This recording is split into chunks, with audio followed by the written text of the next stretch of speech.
Well, I was going to bring you guys a video last night, but honestly, I was tired. It was dark out. When I leave Mohawk at nights, there's lots of lights, but here at the Meadows, when you pull out of the parking lot, it's dark. So I didn't want to do it from the hotel room. I was filthy. It was a long day. I was really tired. It's been a lot of fun, but these hot days back and forth, especially when you have a bad day, like, when you win a gold event, when you win a sire stake with a horse in the fastest mile of the day, and you still leave the track with a frown on your face, you're either super greedy or just experienced a real bad day. And it was not a great day the day before. Yes, Swinging Senorita won the sire stakes and looked fantastic, but just everything else for the entire day, all over North America, went terrible. And it was tough. It was a tough one to take, but I say to you guys all the time, you got to learn, you got to know when the race is over, and you got to be able to turn the page. And that's easy to say, but it's not always easy to do. And it was very difficult to turn that page. But again, especially when you're coming into a day like Pennsylvania, when expectations are high, regardless of what happened the day before, expectations are high. It makes it very, very hard to, put on your game face and go to work. It's tough sometimes, So we go to the first race. I think Spitfire's a lock, but he's really hot warming up. Really hot. Tailgate Buzz is in there. He's good too. We're the two favorites. We're supposed to be good. I get everything my own way and get picked off with Spitfire. Now, the horse that beat us, that's the horse that I tipped over in Philadelphia when I made a break with Fashion Presidente. I interfered with him and he made a break. He's okay. Come back and finish third in that race. Okay horse, but I thought with those fractions, Spitfire get everything his own way. He should have been headed to the winner's circle. So now I'm like, here we go again. Even though we were second and third, it just felt like an extension of the day before a little bit. I go out with Enzo, another lock, 40 cents on the dollar. Get away in the 2-hole behind a long shot. Can't even head him down the lane. Now I'm trying to be optimistic, but I'm getting angry. I'm getting angry. I'm trying not to take it out on Tim or his staff or bite somebody's head off. I'm just like biting a hole in my lip, hoping that something shakes free. Got Austral in the next race. And I'm going to tell you one thing. When you're in a bar fight, you just keep punching. It's just the way it is. And I went out and raced Austral. I made front with them. And I'm going to tell you one thing. I had them all doubled up in behind me, and I didn't care. I said to Brady Brown after he's in behind me, he says, we're walking coming to the half. I said, Brady, the weekend I'm having, if we had to get the half in 108, I would have been just fine with it. I just, at this point, you want to do anything you can to get to the winner's circle, right? And second quarter and 31-4 should have been able to do it. Now, I knew that Southwind Distilled was bought. Per Engblom was racing him. This horse was probably going to be tough to deal with. And I was happy when I saw him come first over, because I knew that although I wasn't sure Austral Hanover could beat him, off those fractions, I knew I'd take a pretty good chunk out of him. And I did.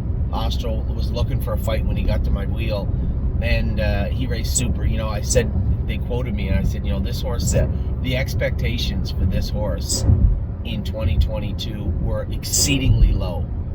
He was just terrible training down. He wasn't a good horse, but for whatever reason, that last little while when Mario rolled him up in behind the gate his first qualifier, he looked like a horse.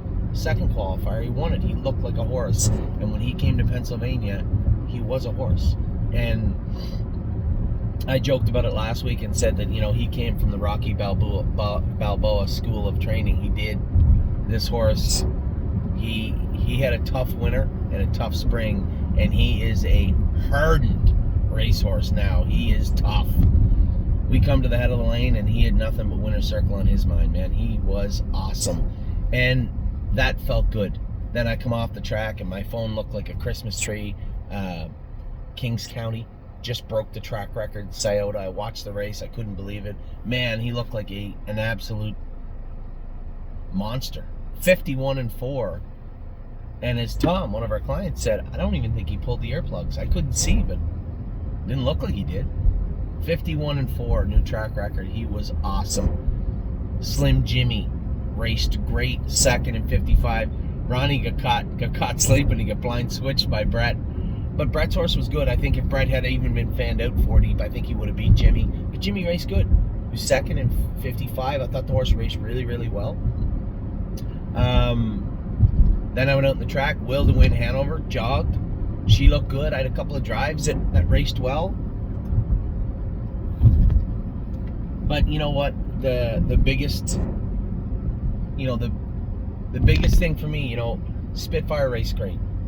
Tailgate Buzz raced great. I was very, very happy with both those horses, although I expected Spitfire to win. In hindsight, you can't just because you want them to win. Everybody wants them to win.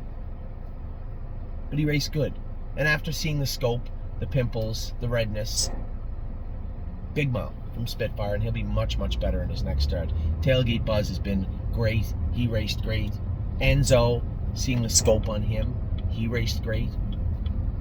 So now, not only did the horses win and look good, the ones that didn't win and didn't look awesome had a very, very good reason not to.